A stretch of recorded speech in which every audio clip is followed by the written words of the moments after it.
Saiba Mais de hoje, a gente vai falar sobre as novas regras da lei de arbitragem que entraram em vigor em julho deste ano. A arbitragem é uma forma extrajudicial para resolver conflitos de direitos disponíveis, no qual as partes escolhem um árbitro que vai conduzir todo o procedimento e, ao final, decidir a disputa. Quem vai dar mais detalhes sobre esse assunto para a gente é o advogado Asdrubal Júnior, ele que é presidente da Comissão de Mediação e Arbitragem da OAB-DF. Seja muito bem-vindo, advogado. Quais as principais mudanças na nova lei de arbitragem? Não se trata de uma nova lei de arbitragem, e sim de uma lei que reformou a lei de arbitragem, ou seja, não foi uma lei que substituiu a lei anterior, mas que trouxe aperfeiçoamento à lei anterior. Então, essa lei que aperfeiçoou a lei de arbitragem, ela introduziu uma parte muito importante, que era a possibilidade de se utilizar a arbitragem nos conflitos que envolvam a administração pública, direta e indireta. E talvez esse ponto seja o mais destacado como novidade significativa que vai ampliar o alcance da arbitragem. Então, assim, a administração pública direta e indireta, União, Estados, municípios e Distrito Federal e as empresas públicas, autarquias, todas elas que venham a realizar contratações ou que tenham diante de si um conflito de direito patrimonial disponível, podem, juntamente com o outro lado, decidir que levarão a solução desse conflito à arbitragem. Então, esse é um dos pontos importantes. Claro que quando a lei trouxe essa ampliação para a administração pública, trouxe alguns pontos que asseguram o respeito aos princípios constitucionais, como, por exemplo, a arbitragem que envolver a administração pública não observará aquela confidencialidade que é a tradição na arbitragem, porque respeitará o princípio da publicidade que rege a administração pública. E a outra questão que ela ressalvou é que a arbitragem, em regra geral, pode resolver conflitos através do critério da equidade, mas quando envolver a administração pública, só poderá resolver o conflito utilizando o critério do direito, ou seja, baseado em normas jurídicas que vão orientar os árbitros de como devem decidir aquele conflito. Quais as diferenças entre a lei de arbitragem e o processo usual? A primeira coisa a se destacar é que nas duas situações, os dois cenários, está implicando que haverá um terceiro que vai decidir o conflito pelas partes. As partes não estão chegando a um entendimento, a um acordo, e por isso vão entregar a um terceiro a missão de decidir quem está certo e quem está errado. No caso do processo usual, ou seja, a justiça pública, esse terceiro é o juiz de direito, que foi designado pelas leis, pelos critérios de distribuição aleatória do processo, caiu em um juiz, ele é o designado para dizer quem está certo e quem está errado. No caso da arbitragem, pelo livre exercício da autonomia de vontade das partes, as partes escolheram que querem resolver aquele conflito por arbitragem, ou prevendo isso em uma cláusula no contrato, ou depois da existência do conflito, fazendo um compromisso arbitral, que é uma convenção de arbitragem, dizendo, esse conflito aqui vamos resolver por arbitragem. E o segundo passo do exercício dessa autonomia de vontade é escolher onde será encaminhado esse procedimento de arbitragem e quais são os árbitros ou o árbitro que irá resolver esse conflito. E aí, esse terceiro, portanto, árbitro é um cidadão escolhido pelas partes. Dentro do âmbito privado, não no âmbito público, mas no âmbito privado, foi escolhido um profissional, um especialista no assunto, para decidir aquele conflito, ou mais de um, se for o caso de escolher um colegiado de árbitros. A lei de arbitragem pode ser usada em todas as áreas do direito? Pode ser utilizada em todos os conflitos de direito patrimonial disponível, que, de um modo geral, pega grande parte das áreas do direito.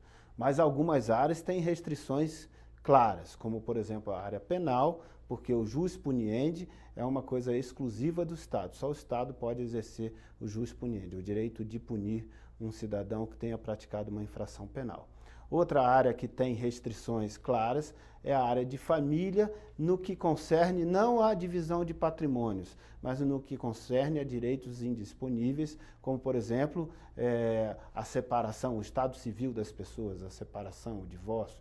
Isso não é possível ser feito por arbitragem. É possível discutir a divisão do patrimônio, se envolver pessoas capazes, nesse aspecto sim, mas não em toda a amplitude da arbitragem, questão de guarda, de alimentos, questões que envolveriam direitos de incapazes também não poderiam ser dirimidos por arbitragem. Outra área que tem uma restrição também muito destacada é a área trabalhista nos dissídios individuais trabalhistas, em que pese ser proposta dessa lei que alterou, mas dos dispositivos que foram vetados pela Presidência da República, o alcance também dos dissídios individuais. Mas eles foram vetados e esse veto ainda está sendo discutido pelo Congresso Nacional. Então, por hora, a área trabalhista envolvendo dissídios individuais trabalhistas não pode, à luz dos últimos entendimentos manifestados pelo Tribunal Superior do Trabalho. Como as pessoas podem utilizar a arbitragem? Primeiramente, prevendo nos seus contratos, fazendo a chamada cláusula compromissória no contrato, que é uma espécie de convenção de arbitragem. Ou não estando prevista no contrato, elas podem, quando tiver diante de um conflito, marcar uma reunião com a outra parte, dialogar para tentar um entendimento de que aquele conflito deve ser resolvido por arbitragem, encaminhado para a arbitragem. Se as partes se entenderem dessa maneira, faz-se um documento chamado compromisso arbitral, definindo que aquele conflito vai ser resolvido por arbitragem. E aí vai definir os demais detalhes, onde vai ser essa arbitragem, quem vai arbitrar, como vai ser pago as custas, como vai ser o procedimento, qual vai ser o critério de decisão que os árbitros vão adotar, qual é o tempo que deve durar esse procedimento de arbitragem, ou seja, todos os detalhes necessários para que a arbitragem se desenvolva com qualidade. Quais as principais vantagens? São várias vantagens, são muitas vantagens. Então, eu vou elencar só algumas para a gente não tomar todo o tempo do nosso programa aqui. As principais vantagens seriam simplicidade, é um procedimento simples. Outra vantagem, confidencialidade, naqueles casos em que pode ter a confidencialidade, porque preserva a imagem das pessoas e o conteúdo dessas discussões, evitando que isso cause constrangimento público ou que fira estratégias de negócio das empresas. Outra vantagem importante é a flexibilidade, as partes têm o direito de escolher quanto tempo vai durar o processo, quem vai arbitrar, como vai ser o passo a passo do procedimento, qual vai ser o critério de decisão. Então, é um processo que veste o problema do tamanho do problema, conforme a escolha das partes. Qual é a natureza jurídica do Instituto da Arbitragem?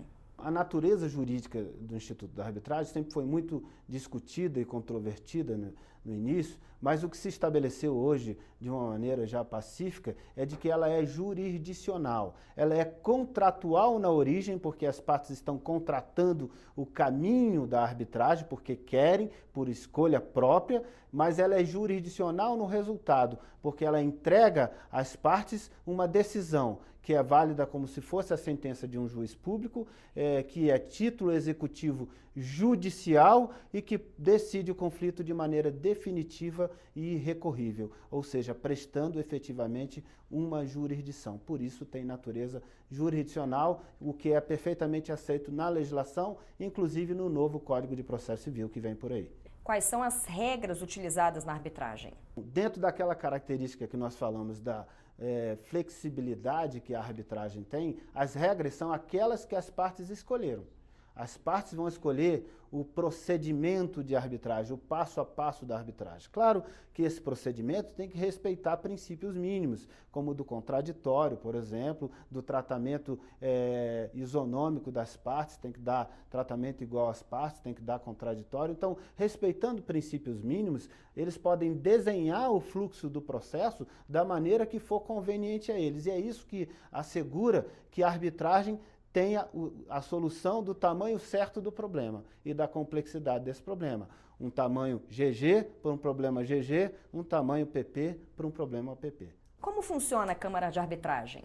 A Câmara de Arbitragem é uma instituição privada. É importante que o cidadão saiba disso, que as empresas saibam disso. Não é, e alguns até se denominam de tribunal arbitral, o que é uma expressão distorcida da lei. Tribunal gera confusão com o Estado. Então não é isso. Câmara de Arbitragem ou Centro de Arbitragem é uma instituição privada e deve ser percebida assim.